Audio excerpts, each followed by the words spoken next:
Viral nga sa social media ang isang mensahe na nagngangalang Marife Ocampo, kung saan ay tila ipinaliwanag nito kung bakit wala siya mismo sa araw ng kasal ng kanyang anak. Legit kaya ito?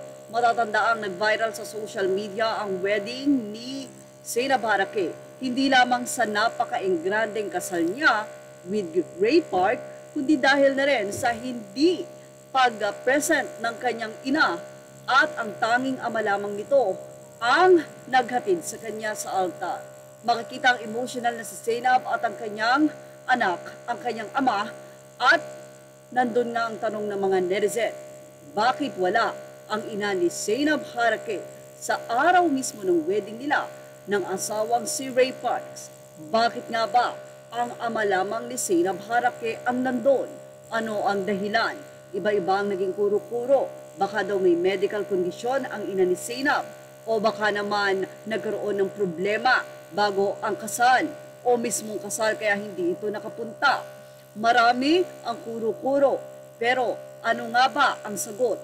Narito ang naging mensahe ng isang Marife Ocampo sa isang sagot nito sa isang tanong ng isang commentator.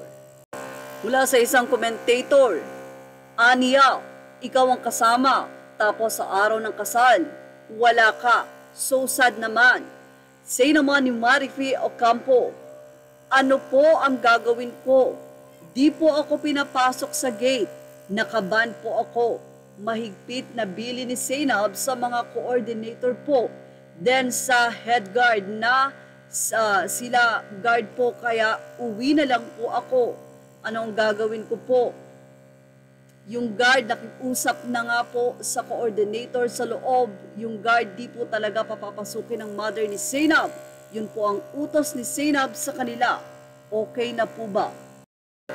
Napakadami nga ang nalungkot sa nasabing post na ito. Sakaling totoo nga daw ang mensahe na ito. Ilan din ang nagtanong kung hindi ba maayos ang relasyon ni Zainab sa kanyang ina. Kwento naman ng isang netizen, based sa nabasa ko at nakita kong mga wedding things, kasama siya dapat. May place card pa nga siya. Ayon sa aking pag-iimbestiga, as an investigative journalist for the Chismis, gustong isama ng mother ang buong angkan niya. Konti lang ang guest ni Zainab eh.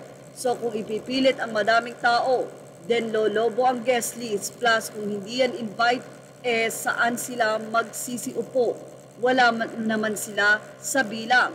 Samantala, tahimik naman si Zainab sa issue na ito.